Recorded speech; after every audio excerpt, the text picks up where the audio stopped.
Recuerda que puedes escuchar este audio horas antes de su estreno y sin publicidad suscribiéndote en cesarvidal.tv.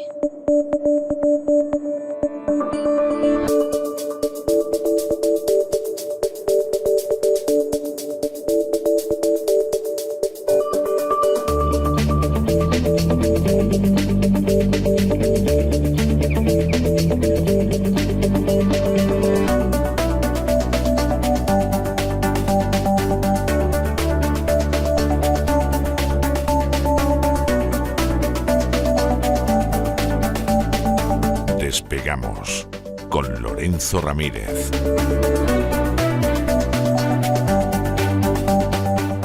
Corremos raudos y veloces hacia nuestro avión, atravesamos el umbral, nos tiramos en plancha sobre los asientos, nos abrochamos los cinturones, despegamos y nos vamos elevando por los aires hasta alcanzar nuestra altura y nuestra velocidad de crucero. A mi lado, don Lorenzo, ¿qué hace usted con esa máscara de gas? Que parece que viene usted de una trinchera de la Primera Guerra Mundial. Tenemos otra vez lío con el gas, don Lorenzo. Ya me contará. Muy buenas noches. Muy buenas noches, don César. ¿Cuándo no tenemos lío? ¿Cuándo no tenemos lío con el gas? Hoy vamos a contar el nuevo episodio de las guerras del gas, de las gas wars, como las denominamos aquí. Unas guerras que están pasando realmente pues bastante desapercibidas. Todo el mundo está mirando el petróleo, todo el mundo está mirando Oriente Medio, qué pasa en Israel, qué pasa con Irán, pero realmente los acuerdos se están adoptando en otros círculos. Rusia ha celebrado un foro gasista en San Petersburgo que nos trae novedades importantes. Hoy vamos a hablar mucho de ello, y con el tema de Israel-Irán, pues evidentemente al final el petróleo lo que está haciendo es volver a su sitio, al sitio que ya planteamos hace unos días que iba a volver, primero porque evidentemente pues hay posibilidades de seguir bombeando crudo sin que haya ningún problema. Irán en principio no tiene ningún interés en bloquear ese estrecho de Hormuz porque perjudicaría sus clientes asiáticos. Y luego la noticia vendida como exclusiva esta mañana por el Washington Post, que yo pues evidentemente no he podido ocultar una sonrisa. Además en la cocina tengo ahí un espejo y me estaba viendo a mí mismo como diciendo, madre mía, Lorenzo, ¿cómo está la prensa? ¿Cómo está la prensa internacional? Que dos señores con un micro, don César Vidal y Lorenzo Ramírez, haciendo un podcast que es verdad que tiene mucho éxito y agradecemos a nuestros amigos el apoyo y estamos arriba de los rankings, y de verdad que creo que es un podcast que está teniendo mucho predicamento, pero no le podemos ganar al Washington Post con una semana de antelación, don César. No. ¿Cómo está el servicio, no? Que decía... ¿Cómo está en aquella película? Así como está el servicio. Bueno, cómo está la prensa, pero claro, hablamos de la prensa extranjera, pero no hable usted de la española o de la hispana en general, porque de esto han estado totalmente ayunos. La prensa española para envolver el bocadillo, vale y poco más, ¿no? El eslogan del Washington Post, además uno entra a la página web, pone debajo Washington Post, de Washington Post, y debajo Democracy dies in darkness. La democracia muere en la oscuridad.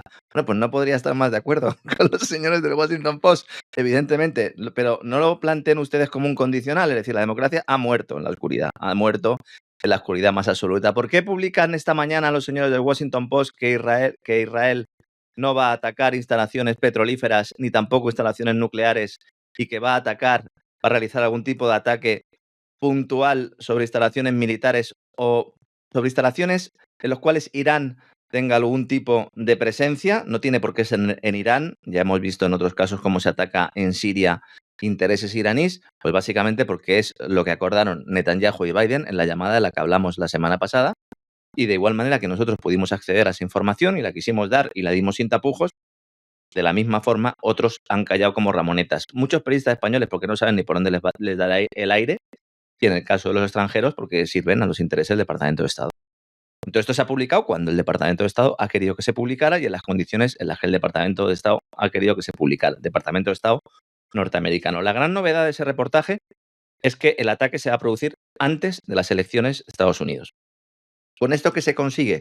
Bueno, pues se consigue que Israel, que sobre todo que Netanyahu, pues pueda calmar a todos aquellos que le están diciendo, oye, tú no planteabas que ibas a atacar prácticamente a las 24 horas después y que ibas a castigar a Irán. ¿Por qué estás esperando tanto? Pues ya le ponen una fecha. Y en segundo lugar, pues se intenta tranquilizar también al personal diciéndole, oiga, va a ser un tema quirúrgico. Irán está enterado de esto.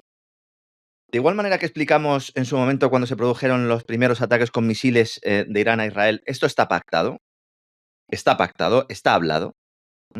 Otra cosa es que luego alguno se pueda salir del guión, pero todos están en el ajo, porque evidentemente todos tienen intereses importantes y hay una tela de araña de intereses que además comparten todos los afectados, ¿no? Y en España, bueno, se me ha ocurrido poner 5 minutos la televisión, don César, en España, madre mía, que soy un temerario. 5 minutos la he puesto. Bueno, primero me he reído y luego ya me han dado ganas de dejar de comer y he tenido que quitarla. Todo es el derribo absoluto al rey Juan Carlos, que están sacando todos los trapos sucios que todos conocíamos desde hace años. La cloaca más cloaca del PSOE y de Pedro Sánchez con todo el caso Coldo, que estamos viendo todo tipo de historias que, bueno, pues evidentemente ilustran hasta qué punto está podrida la política española. Nos vuelven a sacar la opción Feijóo como si fuera el elemento que nos va a salvar de todos los problemas españoles. Pero vamos a ver, señores, ¿de dónde ha salido Feijóo? ¿Quién es Feijóo? Si ya en su momento intentaron vendernos la opción Feijóo y la opción Feijóo no le gusta ni a la gente, ni tampoco implicaría ningún tipo de cambio. No hay el menor cambio, ¿eh? No hay el menor cambio. Vuelven a sonar tambores de moción de censura. Dice, oiga, pero ¿alguien ha cogido una calculadora? Para hacer una moción de censura tú tienes que tener la mayoría. ¿Tiene la mayoría Feijóo para una moción de censura? No. ¿Que es verdad que hay numerosos escándalos? Bueno, pues el gobierno, si lo viéramos desde fuera de España, de una manera completamente objetiva, sería un gobierno herido de muerte. Pero es que el presidente Sánchez es como uno de esos caminantes blancos de la serie Juego de Tronos, que van avanzando, da igual lo que pase, ¿no? Es verdad. Yo creo que, vamos a ver, yo no me engaño, yo creo que Sánchez ahora mismo es el político más hábil que hay en España. Lo cual es una desgracia, porque no tiene moral.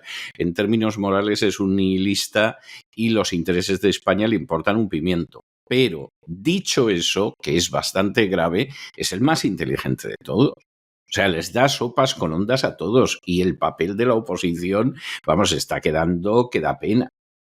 Está claro que en cualquier país medianamente serio, en cualquier democracia relativamente, voy a decir, sana, Sánchez habría ido hace ya. España bueno, no es una le hubieran obligado a marcharse. Sí. Le hubieran obligado a marcharse. Incluso es posible que le hubieran obligado a marcharse sus compañeros de partido. Pero en el Partido Socialista hace muchos, muchos años que se instauró una norma que era mantener al que esté al mando porque no sabemos qué va a pasar después. O sea, aquella famosa máxima de Alfonso Guerra del que se mueve no sale en la foto.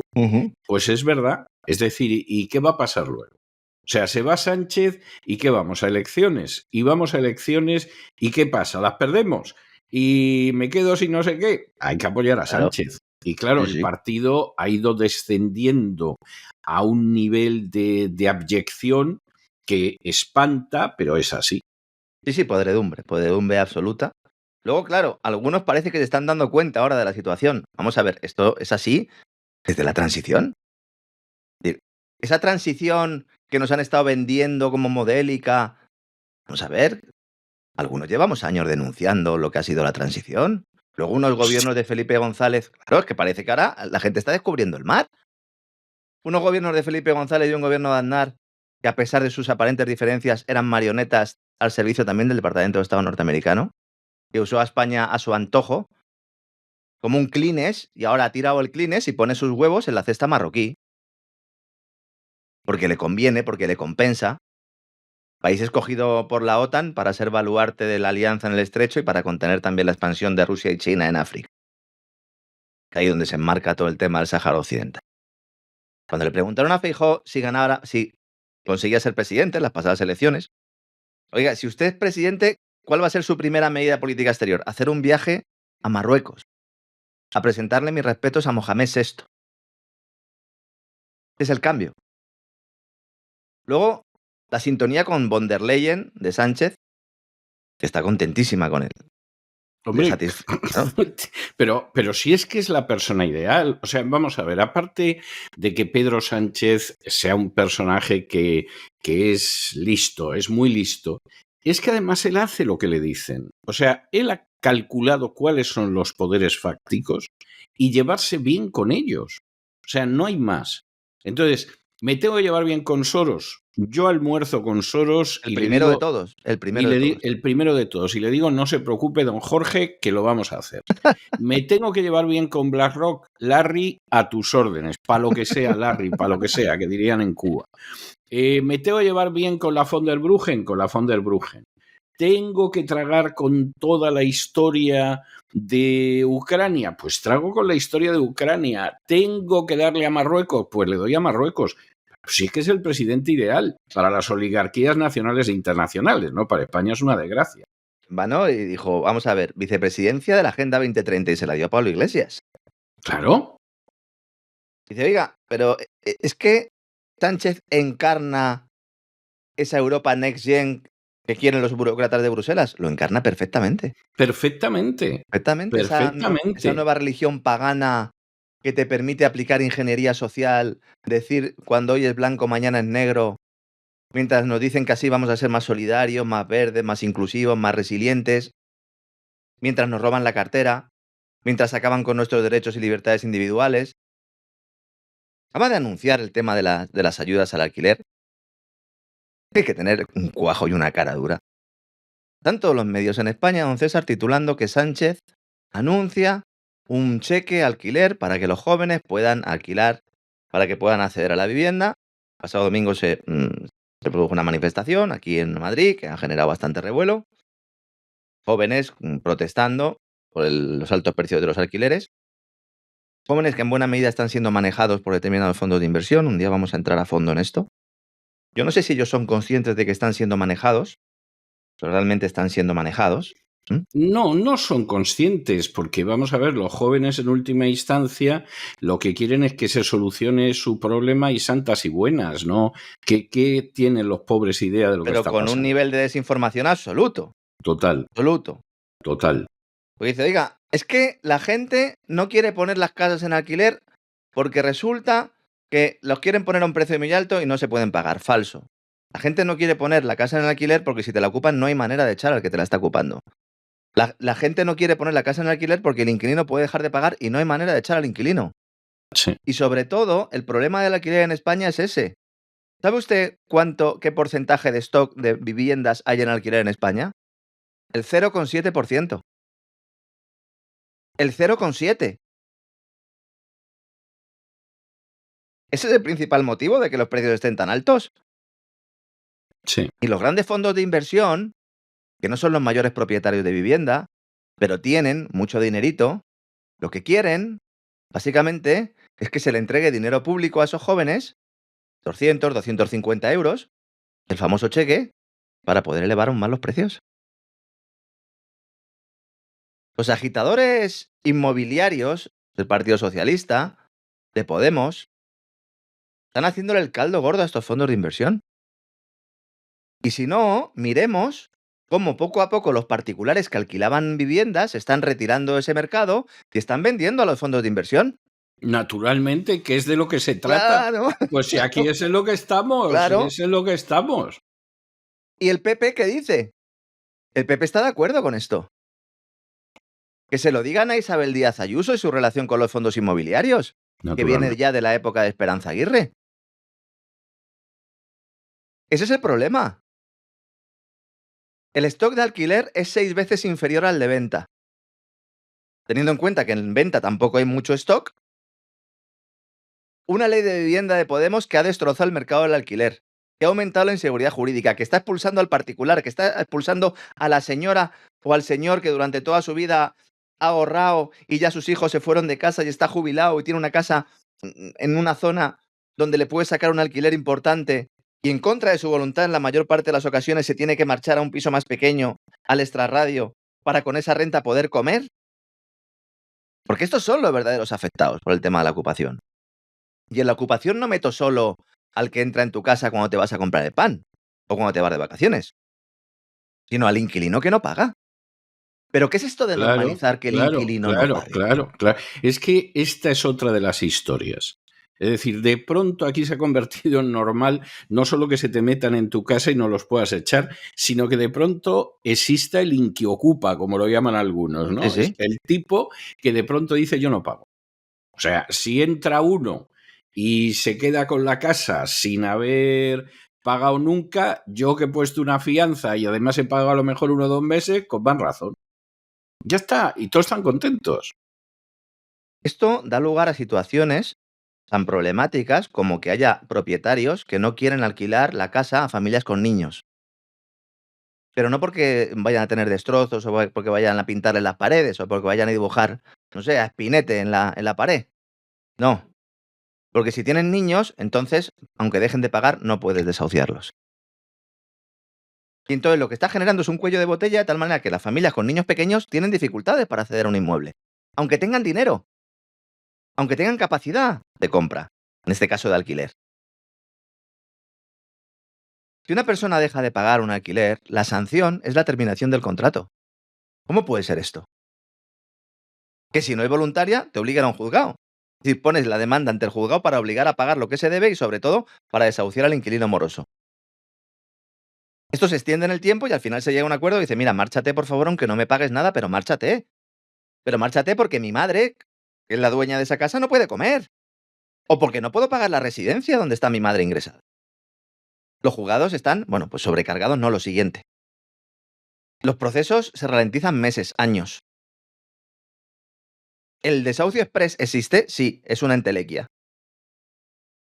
Y desde hace unos años, si alegas que estás en situación de vulnerabilidad para frenar el desahucio, pues lo puedes hacer. Entonces, cuando salen ahora los sindicatos de inquilinos, los chavales, a decir, pues no pago, pues ahora no pago, lo que están haciendo es reducir aún más ese mercado de alquiler. Y cuando sale el gobierno y dice, doy un cheque, pero vamos a ver, señores, el cheque de alquiler lleva en vigor 2 años. Es decir, no es una medida nueva. No, no es una medida nueva, pero vamos a ver, yo pienso, lo digo además con inmenso dolor, o sea, a mí no me da ninguna alegría lo que voy a decir. Yo pienso que España es un Estado en camino de disolución, porque está demostrando que es un Estado fallido. Lo que pasa es que estamos en las fases iniciales de ese Estado fallido, pero es un Estado fallido en vías de disolución en algún momento y posiblemente cuando llegue a cierto punto va a ser todo muy acelerado. Entre las consecuencias de que sea un Estado en disolución es que nada funciona como tendría que funcionar. Absolutamente nada. De hecho, cuando dices no funciona esto, siempre te mencionan algún ejemplo que suele ser la excepción, ¿no? O sea, pues es que vas al médico y para una prueba te citan dentro de 8 o 9 meses. Y entonces, bueno, no crea, porque yo tengo una cuñada y al cabo de 6 meses ya le hicieron la prueba. Pues que es peor todavía lo que te dicen que lo que tú acabas de decir. Y aquí sucede lo mismo. Es decir, se aprueban normas que son ridículas e inefectivas. Pasa un tiempo, no funcionan. Y entonces vuelve a aparecer Sánchez y te presenta la misma norma como si fuera una novedad. Se crea un enorme alboroto a favor, en contra, qué grande eres, claro, Pedro, claro. Qué miserable Pedro, no sé qué. Y dices, bueno, y en las redacciones de prensa, radio y televisión, pues deben todos de ser becarios que han entrado en los últimos 6 meses, porque nadie lo recuerda. Es decir, la incompetencia ya no solo es la de los políticos, es la memoria de pez de la población que de pronto no dice, pero si esto ya lo conocemos y no ha funcionado, y los medios de comunicación que por regla general no dicen absolutamente nada. El pasado 28 de mayo, la ministra de Vivienda, Isabel Rodríguez, tiene pues sus garajitos, tiene su segunda residencia, tiene sus cositas, de su época como alcaldesa en Puerto Llano. Claro. Hay gente en Puerto Llano que me manda cositas de vez en cuando. Algún día a lo mejor hablamos. Sí, no se lo perdonan. Lo de haber sido alcaldesa de Puerto Llano, hay gente en Puerto Llano que no se lo perdona. Cosa que yo comprendo también. Lo entiende usted. El pasado 28 de mayo, la ministra salió públicamente y dijo, vamos a reeditar el bono alquiler joven. Hemos encargado a nuestros servicios técnicos que analicen qué está pasando con algunas comunidades autónomas donde no se está dando, refiriéndose a Madrid. Con lo cual se montó también el lío, la que Ayuso, etcétera, etcétera. Esto es un bono, una ayuda de 250 euros al mes para los jóvenes de entre 18 y 35 años y que tengan ingresos inferiores a 3 veces el indicador, el IPREM, que iban en un piso alquilado con una renta máxima de 600 euros al mes. Alguno a lo mejor está diciendo, ¿cómo te has equivocado, Lorenzo? 600 euros al mes, sí, 600 euros al mes. Pero vamos a ver, el problema no eran las zonas tensionadas, como las denominaban. El problema no es el centro de las grandes ciudades donde los alquileres se van a 1.000, 1.200, 1.500.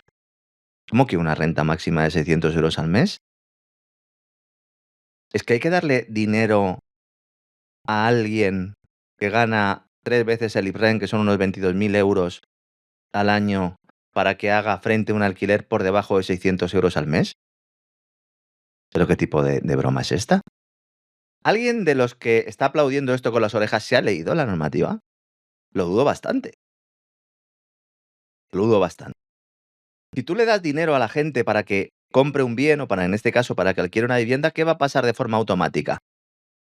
Que los propietarios, ante un defecto de oferta o un exceso de demanda, como queramos verlo, los grandes propietarios, ¿qué van a hacer? Pues subir el precio. Le subes el precio al inquilino. Esto lo puede hacer el propietario tipo del que hablaba antes, que tiene el piso, a lo mejor la madre lo ha alquilado y él le está gestionando. No. Este está asustado y lo único que quiere es quitarse esa vivienda de en medio y se la puede vender mejor. De hecho, se están vendiendo parte de sus inmuebles, que luego son los que las compran los fondos.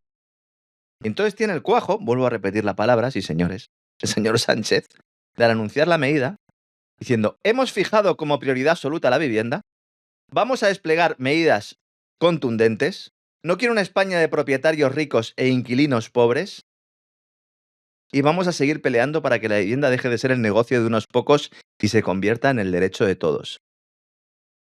El negocio de unos pocos es precisamente por las políticas que estáis aplicando. ¿Qué hay que hacer para que baje el precio del alquiler? Construir vivienda como si no hubiera un mañana. Claro, pero si es que la cosa no tiene más vuelta de hoja. Dice, no, es que entonces vamos a un modelo de burbuja inmobiliaria.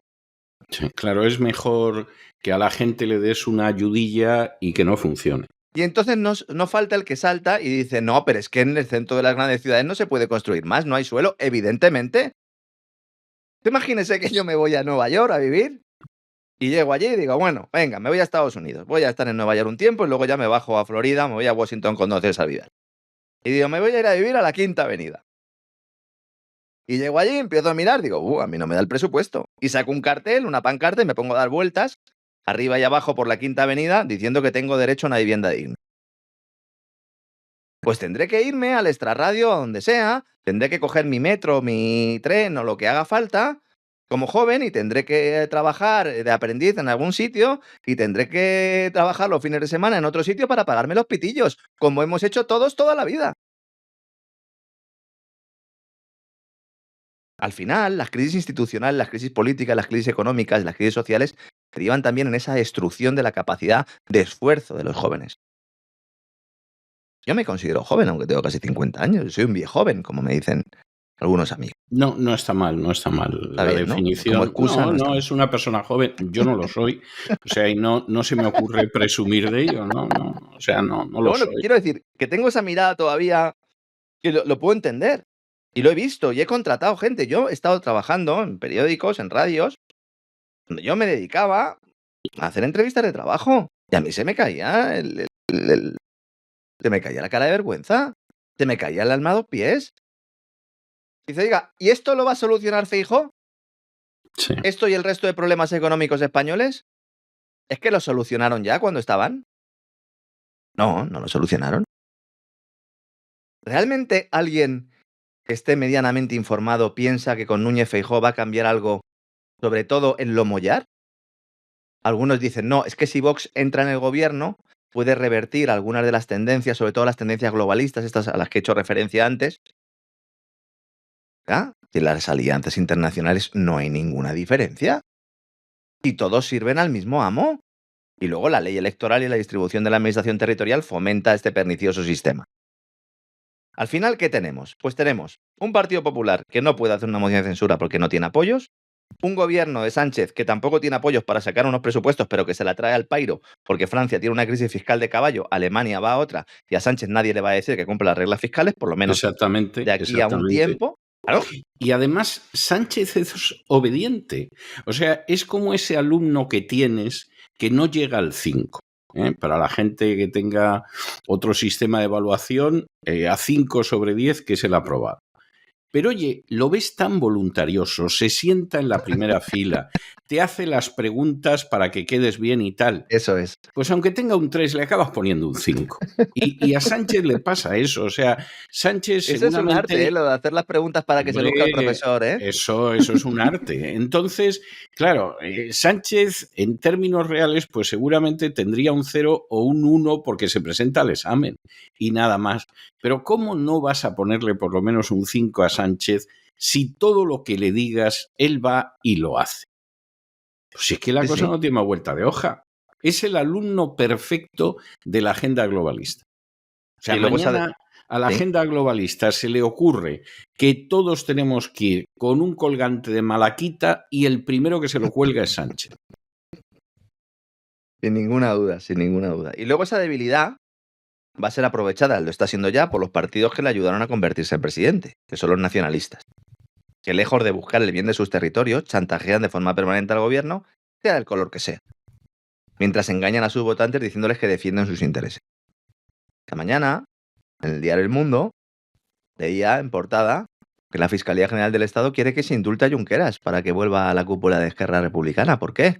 Para tener Naturalmente. un aliado, claro, porque Claro. lo necesita al lado. Junts diciendo, oiga, nosotros un déficit a medida, ¿eh? Escolti, Escolti. Pero oiga, no le vamos a condonar la deuda, pero un déficit a medida. ¿Cómo que un déficit a medida? ¿Que vosotros podáis incumplir más las reglas fiscales que el resto de los territorios españoles? Bueno, eso Evidentemente. llevan haciéndolo Claro, décadas, pero claro. ahora que quede consagrado. ¿Y el PNV qué? La yenca, ¿no? Adelante, detrás, 1, 2, 3, izquierda, derecha. Sí. Claro, llamo a Feijóo, una moción de censura, igual te echo una mano a ver qué me das a cambio. Luego llaman a Sánchez, no te preocupes que estamos contigo.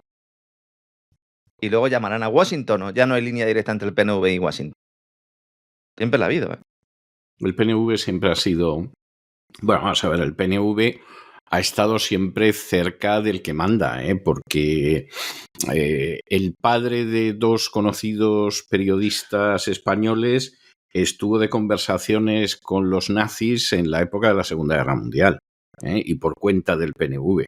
No hablar de la implicación también con la Red Gladio y Irgun. Exactamente, y primero fueron los nazis perdieron la guerra, con lo cual el PNV perdió su oportunidad, pero ya al final de la guerra se habían pasado los americanos, o sea, y mañana... Y se encontraron con algunos nazis también en esas reuniones. Y se encontraron con algunos nazis, y no Claro. sé si los habían conocido de reuniones anteriores, pero se encontraron con ellos.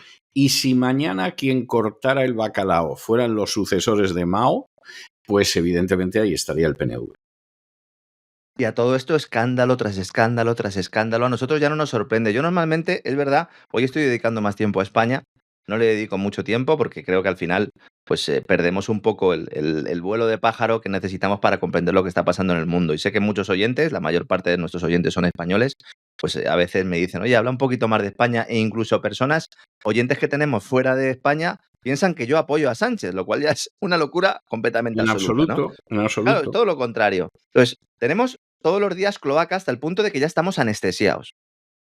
Y sobre todo porque algunos veníamos denunciando cosas que estaban pasando y nos decían que estábamos locos. Cuando nosotros decíamos que miembros del gobierno estaban usando los contratos para la compra de material sanitario durante la pandemia para hacerse de oro, para pagar comisiones y para conseguir chalets, no estábamos exagerando un pelo. La trama del famoso caso Colto compró un chalet en Cádiz a José Luis Ábalos, entonces ministro de Fomento, como contraprestación por las adjudicaciones para la compra de material sanitario para la pandemia. Incluso dijo, oiga, quiero la vivienda, pero por favor que dejen el piano, porque tenía un piano, que dejen el piano. Yo no sé si Ábalos toca el piano o no toca el piano. Pero bueno. Toca todo lo que se le pone por delante. Manco no es, entonces... No, claro, manco no es, no. Entonces, claro, es de mano larga. Alguno dirá, bueno, pero tampoco serían tantos contratos, sería algún ayuntamiento. 60 millones de euros en contratos, PCR, mascarillas, etcétera, etcétera, para Adif, puertos del Estado, Ministerio del Interior, Gobierno de Canarias, Gobierno de Baleares. El tema de los famosos maletines, las famosas maletas de Delphi.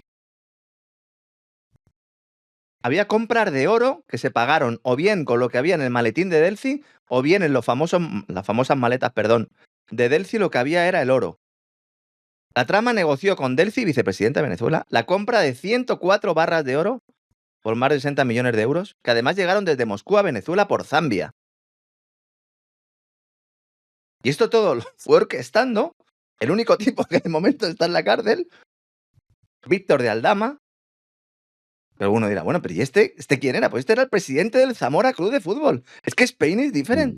Sí, totalmente, totalmente. De verdad lo de España, vamos a ver, te lo puedes tomar de dos maneras, ¿no? Aparte de con sensatez y serenidad, que es como lo hacemos nosotros, te lo puedes tomar de dos maneras. Una es que ves el panorama, te desesperas y te mesas los cabellos, ¿no? Como diciendo, Dios mío de mi alma, ¿pero esto qué es? ¿Qué es lo que les pasa a millones de españoles? Y la otra, pues es tomártelo como si no fuera real y estuvieras viendo una película italiana. Exactamente. Y entonces ahí te partes de risa porque dices, bueno, aquí en cualquier momento al lado de Pedro Sánchez aparece Alberto Sordi. O sea, es que es así, es así. Y no hay otra. Y luego hay la gente que analiza con frialdad, con documentación, con mesura lo que pasa, que es el caso nuestro y que sabemos que es algo muy excepcional. Pero lo de España... realmente la gente que lo está viviendo y está inmersa está muy desesperada y con una desesperanza terrible. Y el que lo ve, por ejemplo, los extranjeros que son corresponsales en España y que ya han aprendido que no tienen que trabajar mucho, que basta con que vayan a ciertos almuerzos y cosas de ese tipo. Cuando realmente esta gente ve el panorama, se parte de risa por eso, porque parece una película mexicana o una película italiana, pero de las cómicas.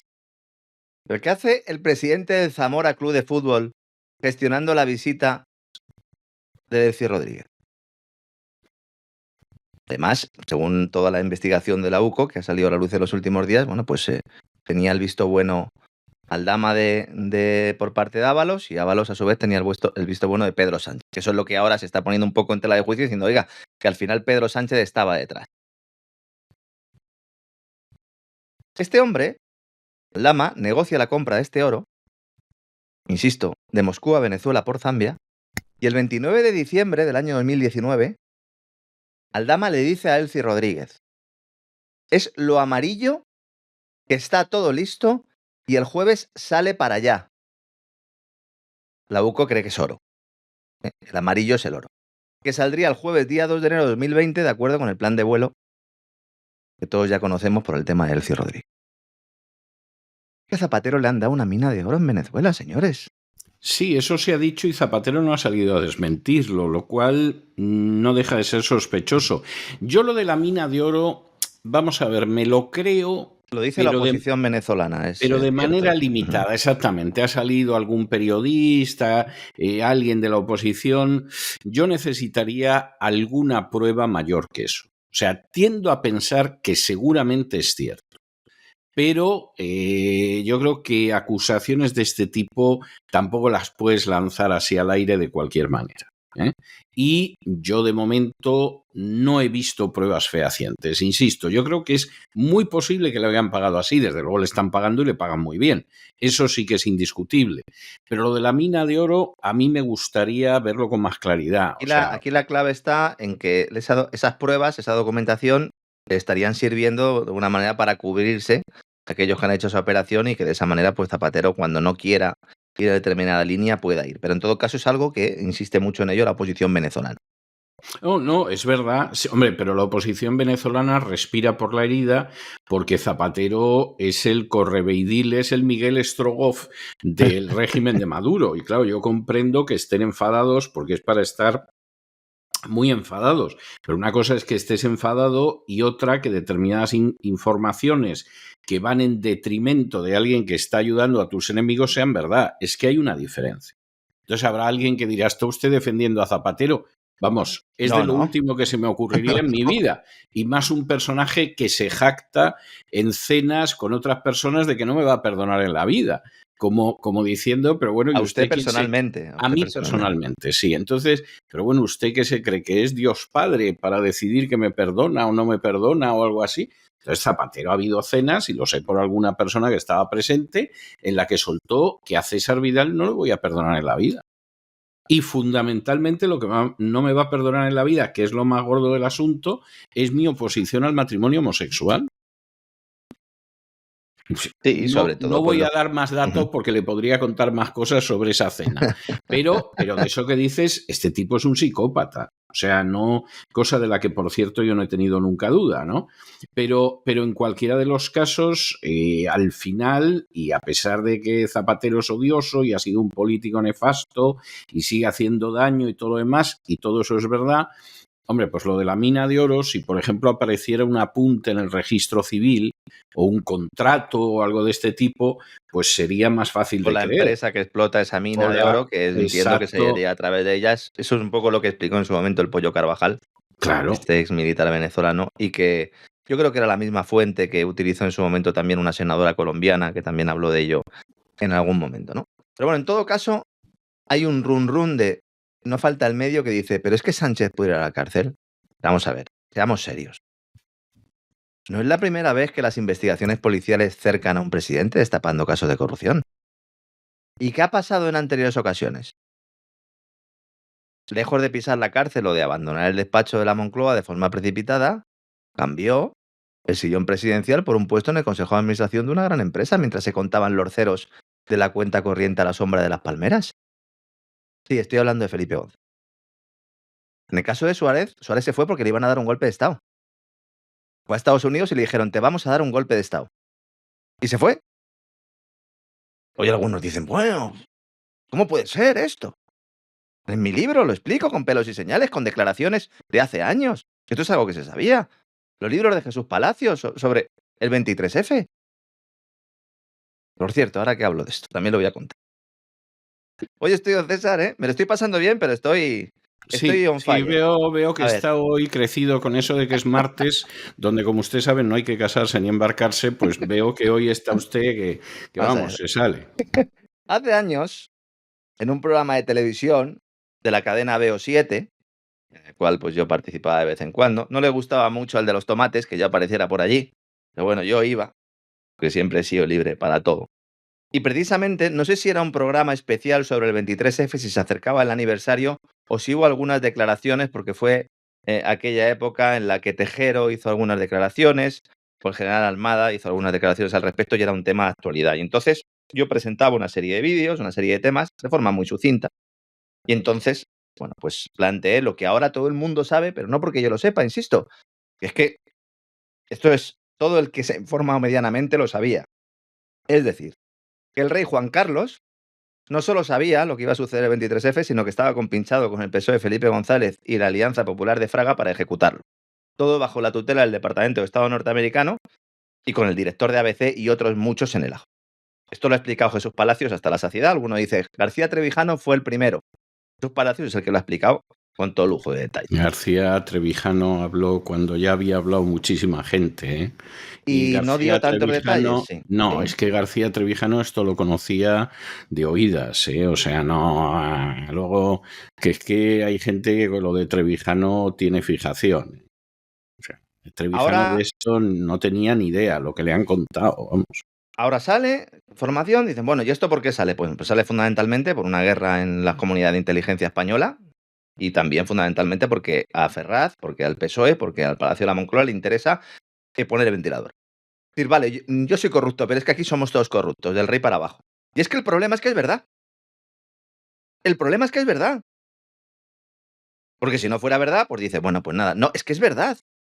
Y había un pacto para que nadie hablara de esto. En ese programa yo lo dije. Y un famoso periodista, entre comillas, y ex sindicalista, bastante conocido en aquella época, llamado Chani Henares, uno de estos tipos que van a todas las tertulias que pueden. Pérez Henares, sí. Sí, que ponen la mano cuando hay que ponerla, pues me insultó de una forma gravísima allí en ese programa de televisión, por decir esto. Supongo que don Chani Henares y el resto de propagandistas que han vivido a costa de engañar a la gente en las tertulias, pues nos dirán a ellos que ellos siempre lo supieron, que ellos siempre lo denunciaron, cuando en realidad no solo callaron, sino que pretendían callarnos a los que decíamos la verdad. Este señor pidió que me expulsaran de ese programa, de esa plantilla. Yo tenía un hijo que acababa de nacer. Este tipo de gente es la que están apareciendo en las tertulias, hablando ahora de todo el follón del rey, que si el pequeño Nicolás, que si el caso Collo, y luego todos se van al mismo bar, a beber más que comer. Y todo esto sale ahora, pues eso, por esa guerra, por esa necesidad de ampliar la cloaca. ¿Mm? Cuidado con Sánchez, que si algo ha demostrado es que tiene múltiples vidas y sobre todo padrinos poderosos. ¿Cuándo se irá Sánchez? Cuando los padrinos de Sánchez que no viven en España decidan cambiar de caballo. Totalmente de acuerdo. Yo no tengo la menor duda. Y además creo que en algún momento lo han pensado, Sí. pero Sánchez demostró que no merecía la pena. O sea, yo estoy convencido de que ha habido algún momento... Hay pruebas de eso. Algún reportaje de The Economist, algún reportaje de Financial Times muy duro con él. Sí.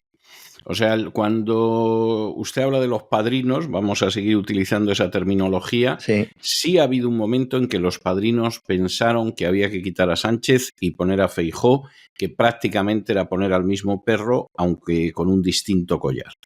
Y efectivamente eso fue así. Y Sánchez les demostró que él era mucho más fiable y por eso siguen el poder.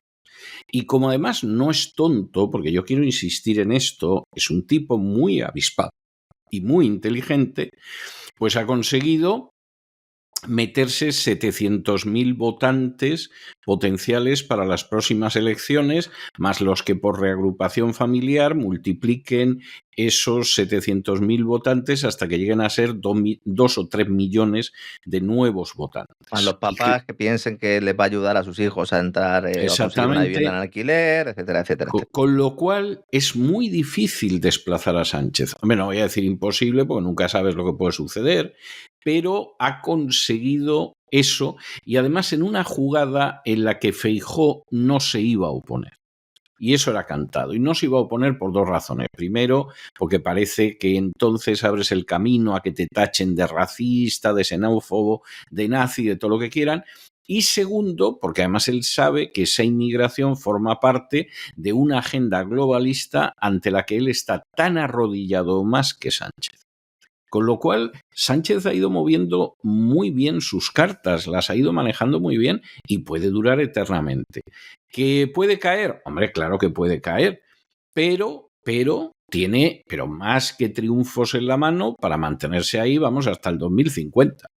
Ahora que comenta el tema migratorio, también es noticia hoy porque ha habido una carta que ha mandado la presidenta de la Comisión Europea, Ursula von der Leyen, ha mandado una carta a los diferentes presidentes y primeros ministros de los países de la Unión Europea y llama, cito textualmente, a abrir el debate sobre la creación de centros de deportación de inmigrantes, un poco de una manera similar a como está haciendo Giorgia Meloni en Italia, que ha llegado a un acuerdo con Albania para ir trasladando allí a los emigrantes solicitantes de asilo, y considera Ursula von der Leyen que es un ejemplo a partir del que trabajar. Y por lo tanto, bueno, pues a Meloni le ha faltado tiempo para sacar pecho y para decir, ¿veis cómo al final yo llevaba razón con esto? Vamos a ver, aquí hay dos cosas fundamentales que me gustaría comentar. En primer lugar, todo esto viene del Pacto de Lampedusa. Podría ser el título de un libro perfectamente. Es decir, cuando va Ursula von der Leyen a visitar Italia con la crisis de migrantes de Lampedusa y se produce aquella rueda de prensa en la que dijimos aquí que veíamos a Meloni incómoda y que había ido Úrsula a decirle quién mandaba, ahí hubo un acuerdo. Ya hubo un acuerdo para decir, nosotros que hemos creado el problema migratorio, le dijo Úrsula a Meloni, vamos a decir que lo vamos a solucionar. Y entonces le dijo Meloni, a mí me da igual cómo lo soluciones, pero yo tengo el problema, tú no lo tienes. Vosotros no tenéis el problema. Entonces le dijo von der Leyen, dice, bueno, tú tienes el problema, pero Alemania también tiene el problema y otros países lo tienen. Es un problema que hemos creado nosotros, burócratas, y vamos a ofrecer la solución. Meloni en materia migratoria, ha hecho cosas muy bien. Una, cortarle el grifo a las ONGs que son traficantes de personas. No ayudan a los emigrantes, no trafican con ellos. Les ha cortado el grifo. Ha dejado muy claro a los países de origen, con ella no jueguen, y que si tiene que quedarse algún barco varado en el mar o tiene que ser desviado a otro lugar, no le va a temblar. Pero crear centros de deportación, que al final son campos de concentración, me parece que es un grave error, por supuesto, desde el punto de vista de los derechos humanos. Creo que es una absoluta barbaridad. Pero si lo que quieres es solucionar el problema migratorio creando patios traseros donde vayas a hacinar a inmigrantes, no vas a solucionar el problema, vas a tener un problema mayor dentro de unos años. Si ya los centros de acogida de inmigrantes son la casa de Tócame Roque, donde los propios inmigrantes, algunos escapan, otros de alguna manera realizan prácticas, bueno, cometen delitos directamente, tráfico de drogas, etcétera, etcétera. Y luego algunos también son utilizados por redes de tráfico de personas, tráfico sexual. Este melón también habría que abrirlo en algún momento. Como en los centros también, los antiguamente denominados manicomios, los centros psiquiátricos, cuidado, porque ahí también hay un factor importante. Cristina Seguí estaba investigando esto desde hace mucho tiempo y sabe bien de lo que estoy hablando, pero no me quiero desviar. Si creamos centros de deportación, que es como lo llaman ellos, en territorios que no sean de la Unión Europea, no vamos a poder tener ningún control sobre lo que se hace ahí. ¿Eso es lo que queremos? Es decir, han pasado los líderes europeos de decir aquí que venga el que quiera a crear centros de deportación. Y en esos centros de deportación se va a establecer control biométrico de las personas, como se hace, por ejemplo, con los palestinos en la Franja de Gaza. Control biométrico, sí, que te escaneen el iris para darte de comer. Eso está pasando en países en África. Pues, por cierto, con empresas y organizaciones de Soros, de Gates y compañía. Lo hemos contado en el gran reseteo en cesarvidal.tv. Eso es lo que queremos, esa es la sociedad que queremos. O vamos a meter en vereda a esos países que son suministradores continuos de migración, porque aquí hay dos tipos de migración. La que viene de países que utilizan esa migración como arma, caso de Marruecos es evidente, y luego inmigrantes que vienen porque la propia OTAN, fundamentalmente, ha creado problemas en sus propios países. Golpes de Estado, suministro de armas a los grupos rebeldes, dictadores a los que se les entrega dinero del Fondo Monetario Internacional, haciendo la vista gorda con todas las violaciones de los derechos humanos que hacen, y luego ayuda al tercer mundo. Pues señor, ahora si lo que quieres es generar un problema mayor, evidentemente vas por el buen camino. Cuidado, lo llevo diciendo desde hace mucho tiempo, cuidado con las soluciones que nos van a ir planteando los políticos para problemas que han creado ellos, que son soluciones liberticidas, que primero serán los emigrantes, pero luego seremos los demás. Control biométrico, dinero digital, las famosas cartillas esas que se están utilizando de vacunación en África por la organización de Bill Gates, de la Fundación Bill Gates, Fundación de la Alianza de las Vacunas, que está digitalizando prácticamente todo para hacer controles biométricos. Dice, no, es que claro, como no tienen DNI no podemos saber quiénes son, vamos a escanearle el iris. Hombre, también le puedes poner un código de barras. O marcarlo como si fuera un animal. ¿Vamos a acabar ahí? Cuidado, insisto. El tema de la migración es un problema. Nosotros no somos sospechosos de fomentar la inmigración descontrolada, evidentemente. Pero cuidado con este tipo de soluciones. No sé si coincide usted con este punto de vista, don César. Totalmente, totalmente. Hay supuestas soluciones entre comillas, que la sensación real que tengo es que solo sirven para agravar más el problema y luego ir a algo peor. O sea, sí. sinceramente. Y además un tufo totalitario continuo. Un tufo totalitario, vamos a crear centros, tal, oiga, pare un poco el carro. No, yo a esta gente la van a meter en los campos. Hombre, no les van a hacer trabajar. O sea, ya hay una diferencia con los campos. Bueno, depende del país, Ojo. Depende del país. Depende del país, A mí no me parece mal que los hagan trabajar, dicho sea de paso, pero en cualquiera de los casos, lo cierto es que efectivamente son campos de concentración. O sea, es así, concentras a la gente en campos. O sea, es la definición, además yo diría, más aséptica de los campos de concentración. Y nadie está hablando de exterminio, estamos hablando de campos de concentración. Exactamente, de campos de concentración. Entonces, lo suyo sería que no tengan que ir a los campos, que no pasen y se acabó. Y nos ahorramos el problema. Pero claro, tú en un momento determinado los metes en los campos, ya nos sacarán imágenes de algún niño llorando a lágrima viva, de una mamá desconsolada. Porque la de los niños palestinos ardiendo, esas no nos las ponen. Esas no nos las ponen. Pero están quemando a niños vivos ahora mismo en Líbano. sí. Pero estas seguramente no saldrá ninguna. Procurarán evitar que nos enteremos de que la inmensa mayoría son unos mocetones como castillos, que vamos, vienen de países que ni están en guerra ni cosa parecida, vienen a la conquista de Europa, sobre todo mediante los beneficios sociales que se les conceden sin tener ningún derecho a ello. Vamos a decir las cosas como son. Y en cuanto que veamos esas imágenes, pues que la gente se sienta compungida y diga, no, no, no, que entren como quieran. We are the world, we are the people. Y yo tengo la sensación de que por ahí van los tiros. Porque si tú quieres controlar esto, tú esto lo controlas en las fronteras. O sea, aquí no nos vamos a engañar. Y sobre todo hay capacidad internacional para hacerlo, como se ha demostrado, cuando ha habido interés se ha hecho.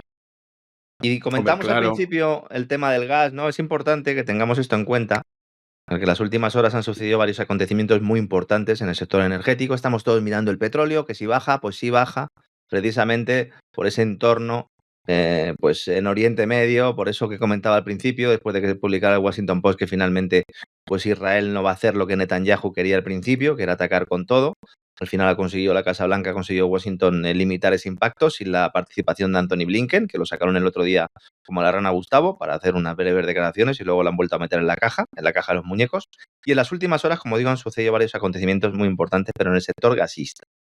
No tanto con el tema de la crisis petrolera en Oriente Medio, sino con acuerdos de suministro de gas que son muy relevantes en materia geopolítica. El primero de ellos es el pacto entre Rusia y Hungría, que se acaba de sellar durante el foro que se ha celebrado en San Petersburgo, un evento que no ha tenido mucha repercusión en los grandes medios occidentales, prácticamente ninguna, porque se pretende ocultar que Gazprom, la empresa rusa, sigue teniendo la sartén por el mango, a pesar de que se nos intente convencer lo contrario. El ministro de Asuntos Exteriores de Hungría se ha reunido con el presidente de Gazprom y ha firmado un memorando de entendimiento que incluye la posibilidad de establecer aumentos en las cuotas de suministro de gas ruso a Hungría, utilizando el gasoducto que pasa por Turquía, el denominado Turk Stream. Lo cual implica que el gobierno de Orbán va a continuar realizando políticas que aseguren el suministro energético de los hogares y empresas húngaras, aunque ello suponga un enfrentamiento con la Comisión Europea, que yo creo que cada día más a Orbán incluso le gusta. Porque es tan evidente quién lleva razón ahí, que cada vez que sale Orbán, evidentemente, todo lo que dice estamos de acuerdo con él. Hay un enfado en Bruselas notable, porque Orbán podía tener antes más o menos credibilidad, pero ahora la tiene toda. Que me diga alguien en qué no lleva razón Orbán. Cuando sale públicamente y hace declaraciones. El otro día, motivo de la presidencia rotatoria, le dio sopas con ondas a todos. Luego además a eso se suma otro problema que se suele pasar por alto, pero que la gente que procede de países del este de Europa, sea el país del este de Europa que sea, quizá con la excepción de Polonia, que están enloquecidos, la visión de Orbán la comparten. Sí. Y la comparten y además están asustados de la ignorancia que, por ejemplo, hay en España sobre los países del este de Europa. A mí me pasa cuando me entrevista gente del este de Europa y me lo manifiestan en muchas ocasiones. Les da incluso, les sorprende. Bueno, pero sí, les sorprende que haya un desconocimiento. Es así, Eso es así. De hecho, todo el episodio del aplauso a Zelensky como si fueran focas es una muestra de la ignorancia rampante de los políticos españoles sobre el tema. Luego, además, lógicamente, estaban en plan sumiso y ovejuno.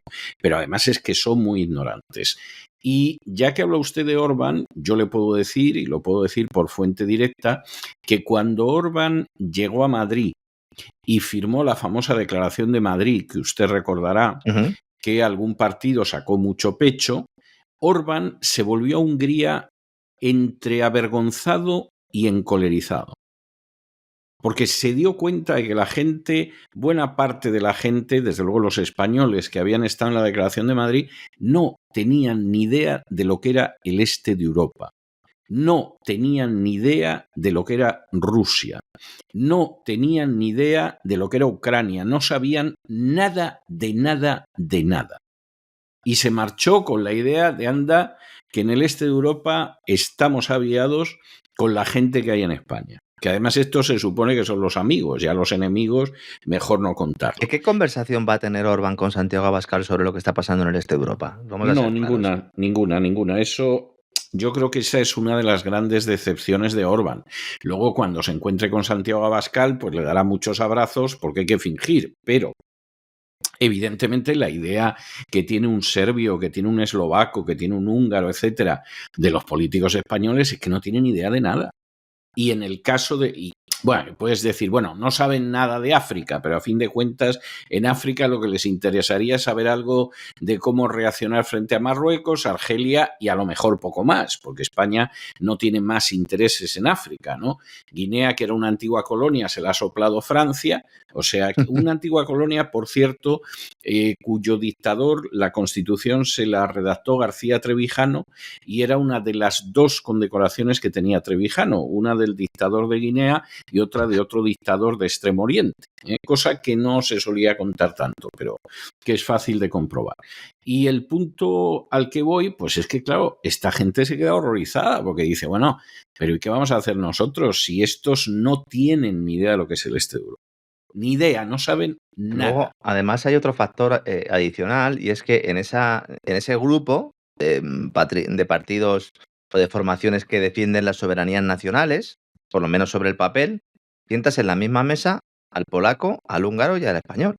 Sí, pues el húngaro sabe de qué va la cosa. Claro, El polaco el polaco no lo es ha querido OTAN, saber. el polaco es OTAN. El polaco es OTAN o lo que sea, porque el polaco anda loco desde el siglo XVIII como mínimo. Antes del siglo XVIII era malo hasta unos extremos increíbles. Pocos países ha habido más agresores y más malvados y más antisemitas y más expansionistas y más Que se lo agresivos. digan a los ucranianos. Exactamente, que la Polonia anterior. Y a partir del siglo XVIII es gente enloquecida.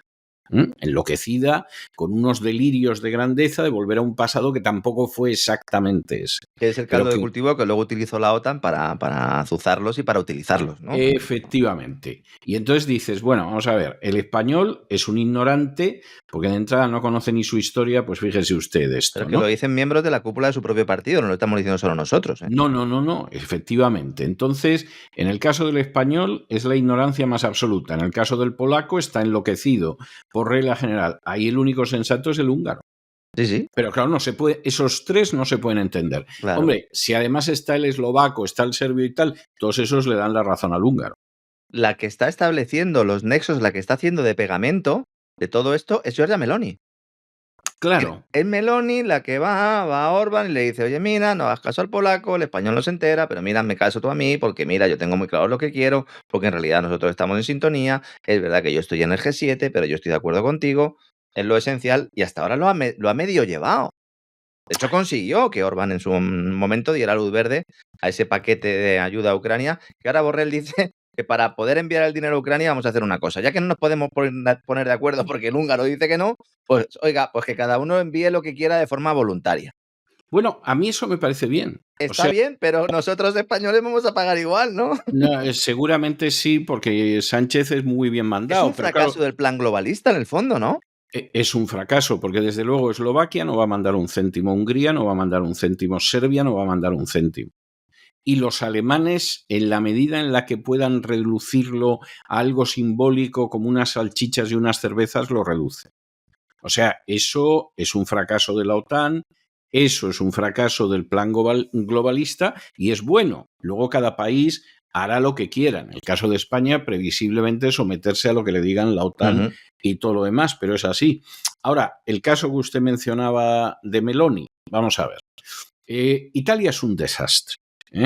Italia es un país bellísimo en el que recorres del norte al sur lo que quieras. Además, en su mayoría son ciudades más bien pequeñas, muy bonitas, con una carga artística enorme. Italia es un país bellísimo, pero como tal país es un desastre. Que en Italia haya una democracia a lo mejor será en los últimos años, porque que no me cuenten a mí que todas las elecciones que amañaban entre la mafia, el Vaticano y la CIA para que ganara siempre la democracia cristiana, eso era una democracia. O sea, las elecciones Es el nacionales... único país en el que se ha investigado esto, también hay que decirlo, ¿no? Por lo También menos. es verdad, también es verdad. Luego podían ser a escala municipal limpias, en el sentido de que ahí ni el Vaticano ni la CIA entraban, la mafia entraba a veces, pero menos, y hombre, la prueba está en que hubo alcaldes comunistas, por ejemplo. Es decir, que la gente votaba lo que quería y no se lo impidieron. Pero llamar a Italia una democracia es extender de manera muy elástica lo que son los límites de la democracia. O sea, esa es una realidad y no se puede negar. Pero Italia siempre ha tenido un sentido práctico que no se da en el caso de España. En España en un sentido práctico, en el sentido de colocar a los parientes y a los amigos, pero cosa que también se da en Italia, pero no en otros sentidos, ¿no? Y cuando los italianos pues miran a España y la suelen mirar por encima del hombro y dicen eso de manca fineza, pues están diciendo una verdad, aunque a los españoles les siente muy mal, y la prueba la tienes en Meloni. Meloni es una sierva de la agenda globalista, pero con todo y con eso ha sacado algo, y algo que no solo es para ella, sino que también es para Italia. Sí, sí. ¿Mm?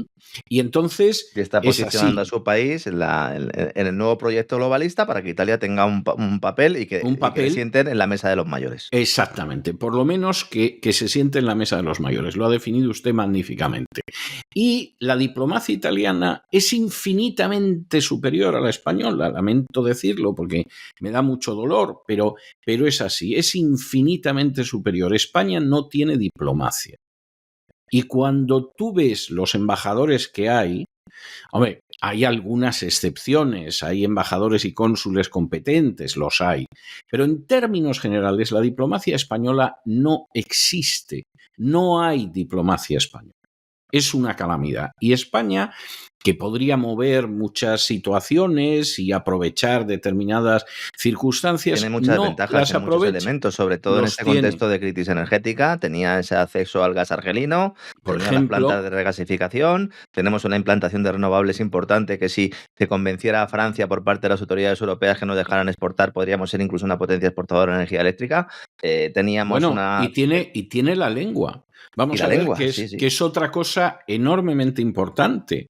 Es decir, Francia querría tener en estos momentos la implantación del español. Italia y Alemania querrían tener una implantación lingüística como el español. ¿Y qué hace España? ¿Qué hace España teniendo un tesoro como la lengua española? La prohíbe en determinadas regiones. Se puede ser más idiota. Como hizo Zelensky y Poroshenko en su momento. Exactamente, hicieron en su momento con el ruso, ¿no? Para hablar el ucraniano, que es un dialecto del ruso, además, es un dialecto rural. Un dialecto de exactamente, rural, es la lengua de los paletos. Entonces, claro, es como decir, no vamos a hablar correctamente en español y de pronto vamos a hablar, ¡Sotigüera! ¡Moza! Hombre, por amor de Dios, pero ¿dónde vamos a llegar, no? Y esa es la historia que hay. Incluso han vuelto al alfabeto, que es el mismo alfabeto que el ruso, pero han vuelto al anterior a la revolución para tener un alfabeto distinto, el que no se ha usado en más de 80 años. Es algo ridículo lo de Ucrania también. Pero claro, lo de España es terrible. Porque dice, bueno, vamos a ver, la riqueza de España son los almacenes de trigo y vamos y los quemamos. O sea, es algo delirante. Entonces, claro, una nación así, que no tiene diplomacia, que no aprovecha lo que tiene y que luego ves al ministro de Asuntos Exteriores desde hace años, los que ha habido de ministros de Asuntos Exteriores y no digamos los subordinados, y claro, pues está donde está. O sea, ni siquiera dentro del plano de decir nos sometemos a la agenda globalista, somos un protectorado de la OTAN, aceptamos todo, ni siquiera, como usted dice, España consigue sentarse en la mesa de los mayores. No. Está en una mesita aparte y ya está. Y hombre, a Sánchez a lo mejor le dan un vaso extra de Coca-Cola para que se sienta importante entre los otros niños. Y a repartir las golosinas, ¿no? Segunda clave importante de la guerra del gas, ahora que hablamos de Ucrania. El gobierno de Zelensky tiene un contrato con Gazprom por el cual el gas ruso entra en Europa, ¿de acuerdo? A día de hoy sigue entrando el gas ruso a Europa por Ucrania, cobrando comisión por ello. Este contrato expira el 31 de diciembre y permite, insisto, que aún a día de hoy el gas siberiano pase por territorio ucraniano para llegar a Europa, cobrando dinerito. ¿Qué dice Kiev? No quiero renovar, pero quiero el dinerito. ¿Y esto cómo lo hacemos? Bueno, pues entonces, aunque públicamente diga que no va a seguir siendo una de las principales puertas de gas ruso a Europa, porque dice que no va a renovar ese contrato, que los rusos dicen, oye, yo lo renuevo si tú quieres. Dice, no, no lo renuevo. ¿Por qué? Porque voy a hacer trampas. ¿Cómo?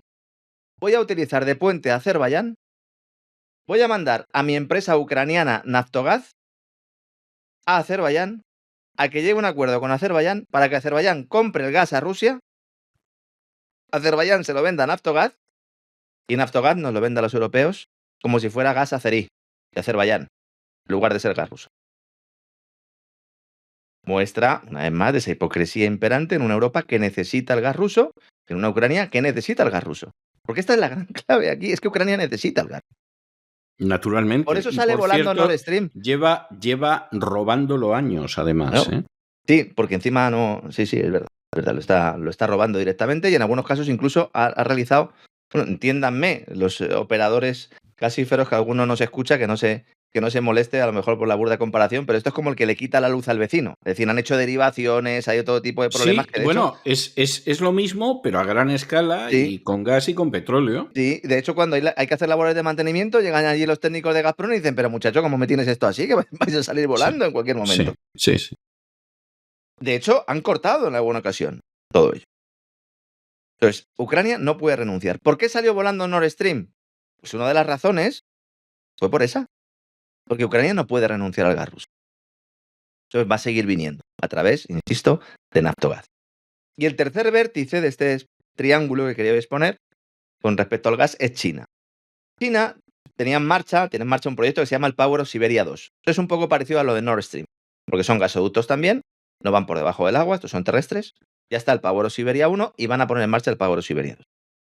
He comentado aquí en muchas ocasiones que la capacidad del Power of Siberia 2 implica que Rusia podría coger todo el gas que está suministrando a Europa, meterlo en el Power of Siberia 2 y mandárselo a China.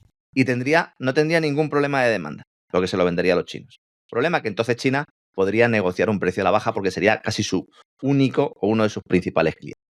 Entonces Mongolia, que es por donde pasa este tubo, ha comunicado que se retira de la construcción por carecer de financiación. Un mensaje que es bastante extraño, porque si el problema es el dinero, pues China lo podría poner. Sí. Puede poner su parte y dice, oiga, pago yo, ¿no? Ya veremos cómo, pero de momento pago yo. ¿Cuál es la historia aquí? Primero, que Gazprom no puede financiar este megaproyecto en la parte rusa, o al menos el Kremlin no quiere financiarlo ahora. ¿Para qué? Para presionar un poco a China y elevar el precio, porque es que le está vendiendo con un descuento increíble. Entonces, si Gazprom solicita dinero, se tiene que endeudar, o si paga a China en especie con gas, tendría problemas de flujo de caja. Esta es la razón oficial, pero como digo, hay otra razón oficiosa. Es que el Kremlin quiere que China pague más de lo inicialmente pactado. Son aliados. En las últimas horas, además, han reforzado su alianza en el ámbito de la seguridad. Hemos visto informaciones a ese respecto, pero evidentemente ahí hay negociaciones importantes. ¿Va a dejar el Kremlin, va a dejar Rusia a China sin gas? Evidentemente no. De hecho, al mismo tiempo, mientras todo esto se dirime, China y Rusia han pactado elevar la producción a través del Power of Siberia 1, entre un 20 y un 50%, del que China va a seguir recibiendo ese gas. Todo esto sucede porque el gas va a seguir siendo fundamental en el mundo. El petróleo y el carbón también. Responsables de generar las dos partes de la energía primaria, las dos terceras partes. Yo insisto mucho, pero es que no se dice en ningún sitio. Mientras sigamos cerrando los ojos a esta realidad, será imposible abrir un debate riguroso respecto a lo que implica el modelo del mix energético que necesitamos en Europa. Y antes comentaba usted el caso de Serbia, y no quiero concluir sin dar otra información muy relevante. El gobierno serbio ha anunciado que está considerando solicitar su petición formal de adhesión al Club de los BRICS como alternativa real a la Unión Europea. Es decir, no estamos diciendo que solicite la adhesión y que al mismo tiempo no deje o no abandone la idea de entrar en la Unión Europea. Una idea que el gobierno serbio no quiere ver ni en pintura y que está provocando muchas alteraciones, está provocando chantajes. El propio Vučić, el presidente serbio, ha denunciado que Borrell y von der Leyen le están chantajeando. Y en ese contexto anuncia esto pues a una semana de la cumbre de los BRICS que se celebra en Rusia. Claro, los burócratas de Washington y Bruselas no caben en sí de ira. Ven como este tipo, Alexander Vučić, que es otro de los líderes fuertes, lejos de amilanarse ante las presiones de la Comisión Europea y de la OTAN también, Todo lo contrario, nos amilana. La OTAN y la Comisión Europea llevan años intentando atraer a Serbia a la alianza. Vučić desde el primer día dijo que no estaba de acuerdo con las sanciones a Rusia, que no se iba a poner del lado de la OTAN ni de la Unión Europea y que le dejen tranquilo, que le dejen vivir tranquilo y por favor que la OTAN deje de intentar que se abra una nueva guerra en Yugoslavia, porque esa es otra. ¿Quiere la OTAN montarle otra guerra en Kosovo para derrocar al gobierno serbio? Bueno, hay precedentes históricos Claro, muy recientes. claro. Es que, claro, esta es la otra historia. Vamos a ver. Hay gente que tiene la idea absolutamente equivocada, pero como es sencilla y es simplona, las ideas simplonas, si las repites muchas veces, propagandísticamente funcionan. Esto Goebbels lo sabía muy bien y Hitler también, y lo contaron los dos y lo teorizaron, y es la pura verdad. Entonces, claro, si tú dices, bueno, vamos a ver, el este de Europa estaba bajo gobiernos comunistas. El comunismo es malo y entonces que haya desaparecido y hayan puesto bases de la OTAN les tiene contentísimos. No, vamos a ver. Y al mismo tiempo salirte de todos los tratados de armamento nuclear, etcétera, etcétera, con lo cual encima dicen, no, es que además voy a poner pepinos nucleares apuntando. Exactamente. Bueno, vamos a ver. Primero, los regímenes que estaban en el Pacto de Varsovia y alguno que no estaba en el Pacto de Varsovia, como el de Yugoslavia, Pacto defensivo, funcionaban. Por cierto. Pacto defensivo, efectivamente, para enfrentarse con la OTAN que se creó antes, que es algo que la gente también suele ignorar. Vamos a ver, cada país funcionaba de una manera distinta. Es decir, libertades no existían, pero cada país funcionaba de manera distinta, hasta tal punto que muchos de esos países consiguieron algo detrás de lo cual ha conseguido luego Chávez o Sánchez mantenerse en el poder, que es el hecho de que puedes tener varios partidos políticos y, sin embargo, ganar las elecciones y perpetuarte en el poder, aunque haya varios partidos. La gente se cree que en Polonia o en el caso de Checoslovaquia, que todavía era Checoslovaquia, había solo un partido como en la Unión Soviética o en Cuba. No, señor, había varios y tenían representación en el Parlamento. Y era a lo que se parecía mucho, era al sistema venezolano, o lo que va a acabar siendo el sistema español a pasos agigantados. Con un añadido que como era tanto territorio y había que contentar también a determinados territorios, pues había también un cierto debate que a lo mejor en Venezuela no se produce también. Exactamente. O sea, además, esa era la situación. Bueno, ¿esta gente en un momento determinado cae el sistema y se sienten felices? Inicialmente sí, porque piensan que todo va a ir a mejor, como cuando se murió Franco en España. Es decir, no nos entra en la cabeza que podamos ir a peor. Vamos a ir a mejor. ¿Y qué ha pasado? Bueno, pues que eso, según el país, ha sido así o no. Varios de los países se han visto desintegrados. Checoslovaquia se ha convertido en Chequia y en Eslovaquia. En el caso de Yugoslavia, la han dividido en trozos, incluida una república que es musulmana. Y en cualquiera de los casos, como usted muy bien dice, bueno, primero las condiciones al final no han sido tan buenas como ellos pensaban viendo los seriales de Hollywood, y encima, para terminarlo de arreglar, nos han metido en otra alianza y nos han colocado armamento nuclear. Y encima, para terminarlo de rematar, en algún país el descuartizamiento del país, como en Yugoslavia, ha sido de una violencia brutal. Han sufrido crímenes de guerra y se lo deben a la OTAN, no al Pacto de Varsovia. Y entonces tú pretendes que esta gente va a estar entusiasmada. Lo que ha pasado a la historia como carnicero ha sido Milosevic. Que, por cierto, al final lo declararon exento de todas las acusaciones que habían formulado contra él, cosa que no salió en prensa, porque claro, para hablar de lo malo que era Milosevic, etcétera, etcétera, la prensa se lanzó de una manera brutal. Pero cuando tú entras en lo que fue el resultado, fue un veredicto póstumo eximiéndolo de todas las acusaciones que tenía delante del Tribunal Penal Internacional. Eso sí, después de detenerlo, tenerlo en la cárcel, que muriera en prisión, etc. Abriera todos los telediarios, la imagen del carnicero, cuando el carnicero era Javier Solana, el carnicero de Belgrado era Javier Solana. Exactamente. Entonces, al final, resulta que Milosevic era inocente de todos los cargos. Cosa que yo creo que, salvo su abogado, no ha contado nadie, pero esa es la realidad de lo que pasó. ¿Y qué pretendes? ¿Que esa gente esté entusiasmada contigo? Pero y ya que no le solo... entusiasme Hmm. la idea de poder ir a una guerra con Rusia que no les ha hecho nada. Bueno, Vamos, Alexander Vucic es que en todas las ruedas de prensa cuando le preguntan por esto dice, pero bueno, ¿ustedes qué piensan que nosotros nos hemos olvidado de lo que nos hicieron? pero claro, pero si es que tiene toda la razón del Pero es mundo. que, y sigue pasando. A ver, ¿por qué hay tropas de la OTAN? Bueno, yo sé por qué, pero ¿por qué, pregunta retórica, hay fuerzas de la OTAN junto con el ejército de la provincia de Kosovo que cada 6, cada 7, cada 8 meses atacan ciudades serbias? ¿Por qué? Bueno, Claro, pues es que dicen, no es que la es OTAN se ha retirado. evidente. La OTAN no se ha retirado. No se ha retirado. Y además se da la circunstancia que, claro, efectivamente, luego pretendes que no, que esta gente te está agradecidísima porque los libraste del comunismo.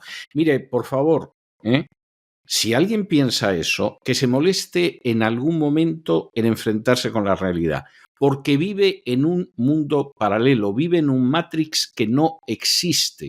No tienen ni idea de lo que es el este de Europa. Parecen políticos españoles. Luego se O sea, sorprenden es así. cuando saltan determinadas noticias, luego no saben reaccionar, necesitan, esos políticos, esos analistas necesitan que les den la cartilla, que les den el parte para que ellos luego lo puedan leer. Los Balcanes son otro de esos puntos calientes que Occidente quiere evitar que caigan en manos de los BRICS, por eso esta declaración del gobierno de Serbia es tan importante, pero esto ya era así antes de que Rusia entrara en la guerra de Ucrania. Borrell, Pero cuando fue claro, nombrado en 2019, antes incluso de la pandemia, alto representante para asuntos exteriores y política de seguridad, que es el cargo oficial de Borrell, que ahora deja, en unos días ya lo deja, dijo que sus 2 prioridades eran Rusia y los Balcanes. sí. En una intervención que ahora se recupera, que yo además la he recuperado con motivo del programa de hoy, he vuelto a verla, bueno, he vuelto a leerla, en la que apuntó la necesidad de, abro comillas, reiniciar la relación con Estados Unidos. Ya hemos comprobado lo que era reiniciar la relación. Sí, ya lo hemos visto. Ya lo hemos sí, visto. someterse todavía Claro, más. claro, sobre todo cuando saliera Trump y entrara Biden. Un Biden que sabe bien lo que es esa región porque él es uno de los máximos responsables de la carnicería de Belgrado. Junto a John McCain, que los dos llegaron de la manita al Congreso, pidieron en numerosas ocasiones que se bombardeara la ciudad, que se destruyeran infraestructuras civiles y acusó a la OTAN de ser demasiado blanda. Y llegó a exigir a la cúpula de la alianza, y esto es lo que a Bushin no se le olvida, una ocupación al estilo de las realizadas en Japón o Alemania en la Segunda Guerra Mundial. Es con esto con lo que sueña la OTAN en Serbia. Y si Serbia no pasa por el aro, el propio Vučić ha dicho, me van a acabar pegando un tiro. 200 amenazas de muerte al día tiene este tipo. Que te puede gustar más o menos, pero que tiene todo el derecho del mundo a defender su soberanía nacional. Sí. Bueno, pues veremos realmente si se sigue adelante este proceso de adhesión y sobre todo la reacción de las nuevas autoridades europeas. A ver qué dice Kaja Kallas, que es la que va a sustituir a Borrell. Bueno, a pues Estonia. Kaja Kallas, que es hija de un corrupto comunista estonio, que formaba parte de la nomenclatura y que cuando se dio cuenta de que se caía la Unión Soviética saltó del barco como las ratas, que son las primeras que saltan, y que es una niña bien de la nomenclatura comunista cuando todavía existía la Unión Soviética, dirá lo que le digan que diga. Claro, claro. Porque hay gente que está absolutamente enamorada de los países bálticos y no sabe que son corruptísimos, inmensos lavaderos de dinero negro y regidos por gente que viene del Partido Comunista, que es que de verdad que la ignorancia que hay sobre el este de Europa es para echarse a temblar. Yo no pretendo que conozcan lo que fue el imperio polaco-lituano en la Edad Media, porque claro, eso ya es pedirle peras al olmo. Hombre, pero por lo menos lo que es la historia de Europa Oriental en las últimas décadas, pues no. Se ha hecho un retrato falso en blanco y negro, así en bloque, que se puede utilizar para propaganda. Claro. Y para que nos vamos a molestar en que la realidad nos estropee lo que a nosotros nos parece bien. Es que es algo tremendo. Pues la ha dejado de ver el Borrell a Kallas. Le ha dicho que a partir de ahora que ponga el foco en muchas cuestiones, entre ellas, sobre todo, en reforzar la importancia de la amistad profunda con Marruecos, porque hay que ampliar la cooperación con Rabat. Ya, de hecho, la materia de cooperación es poca. Esto sucede después de que el Tribunal Superior de Justicia de la Unión Europea tumbara los acuerdos comerciales en materia de agricultura y pesca entre la Unión Europea y Marruecos por considerar que ambos se celebraron sin el consentimiento del pueblo del Sáhara Occidental. El Tribunal Superior de Justicia de la Unión Europea diciendo, oye, si vais a violarlos, si vais a robarlos, hacedlo. Pero, hombre, intentar buscar algún tipo de argucia legal, que hay muchas para hacer. Ha dicho Borrell, y con esto me despido hoy, establecimos una amistad profunda con Marruecos y cooperamos en múltiples facetas y queremos continuar y ampliar esta cooperación en los próximos meses. Supongo que los amigos de Begoña Gómez estarán muy contentos de que el señor Borrell haya hecho esta declaración. Bueno, deben de estar, pero vamos, que saltan de gozo y alegría. O sea, es que algunos, no hay otra historia. Algunos votan al PP, por cierto. Bueno, tampoco me sorprende. O sea, es que es que nada de esto me sorprende. O sea, yo creo que las cosas son las que son y no hay más vuelta de hoja. O sea, no. Y en el caso de la Unión Europea, pues está jugando con fuego precisamente por esto. Por cierto, le voy a comentar algo. Dígame. Estábamos hablando de que en el este de Europa evidentemente no ven las cosas igual, no están nada entusiasmados con lo que sucede, etcétera, etcétera, ¿no? En estos momentos hay un gran debate, pero un debate además muy caldeado en Israel. Por si tienen pocos, pues parece que Netanyahu quiere continuamente sumar más debates. Y hay un gran debate porque se da la circunstancia de que Estados Unidos le ha dicho a Netanyahu que determinado armamento se lo cede, pero que lo van a operar tropas americanas. Sí, entre ellos el sistema antimisiles, y van a enviar unos 100 soldados.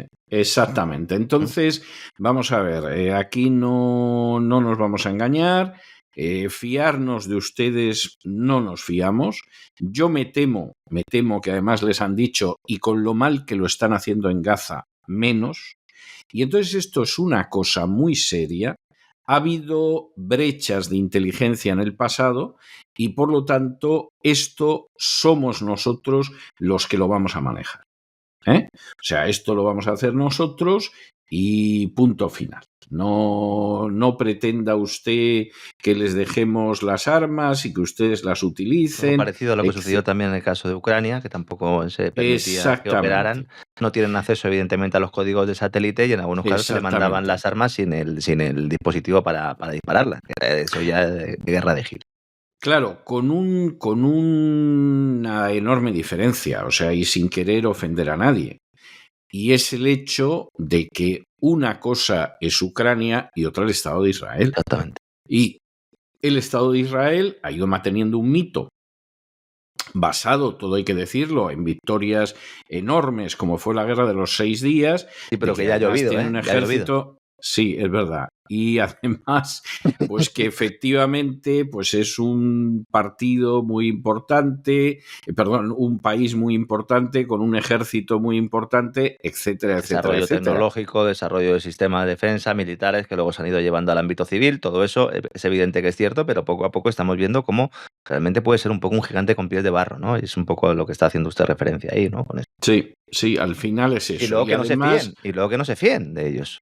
No, y además sin la confianza de los Estados Unidos. Es decir, no nos fiamos de ustedes son bastante más patazas de lo que quieren contar, igual que decían que eran el ejército más moral del mundo, ya se ha visto que no, pues tampoco está muy claro que sean ustedes tan buenos como ejército, y entonces estas armas, quien las utiliza somos nosotros.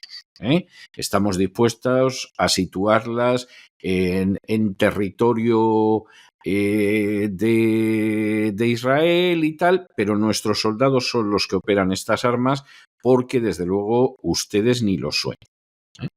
Y esta es la historia que hay en estos momentos, no sirve darle más vueltas. Hay ya una crisis importante abierta entre muchos servicios de inteligencia, muchos altos cargos de servicio de inteligencia. El sábado en el Gran Reseteo en CesarVidal.tv estuvimos contándolo con pelos y señales, y desde luego que esa imagen monolítica del gobierno de Israel como uno solo, pues evidentemente se resquebraja, sobre todo al nivel de servicio de seguridad y del Departamento de Defensa, que hay muchos que están empezando a darse cuenta de que realmente pues Netanyahu está utilizando todo lo que está sucediendo desde un punto de vista particular y personal, ¿no? Y eso al final puede ser también la razón de que finalmente pueda caer incluso Netanyahu. Veremos lo que pasa también en los próximos meses. Vamos a ver qué pasa. Desde luego en Israel ahí hay una posición muy dura. Hace apenas unos días hubo un manifiesto firmado por militares israelíes diciendo que no iban a combatir en Gaza. que tal y como era la guerra de Gaza, consideraban que era una vergüenza lo que estaba sucediendo y que no iban a combatir en Gaza. Es decir, es una situación tensa. Pero ahora mismo la tensión es decir, pero bueno, el Estado judío con soldados americanos operando en el Estado. O sea, no crea usted que esto lo están viviendo como vienen los amigos americanos a ayudarnos. Hace 2 semanas cuando lo contábamos a algunos nos decían que era mentira. También es verdad. Sí, pues es verdad y se está recibiendo de mala manera. Es decir, hombre, que ustedes nos den armas es lo que queremos. Pero que ustedes las operen, que no se fíen de nosotros. Pero ¿esto qué es? Los goín decidiendo lo que hay que hacer en un Estado judío. Claro. ¿A dónde estamos llegando, no? Uh-huh. Y vamos a ver en qué acaba la cosa. En cualquiera de los casos, nosotros seguiremos adelantándonos al Washington Post y al New York no sé Times. Si en vuelos tan intensos como el de hoy, que el de hoy la verdad que ha sido de órdago, pero bueno.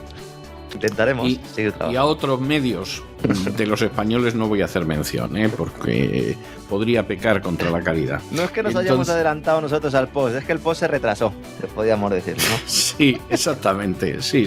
Sí, creo que ese es un matiz muy, muy ajustado a la realidad, como sucede con usted siempre, efectivamente es así. Un abrazo muy fuerte, don Lorenzo, hasta mañana. Otro para usted, don César, un abrazo.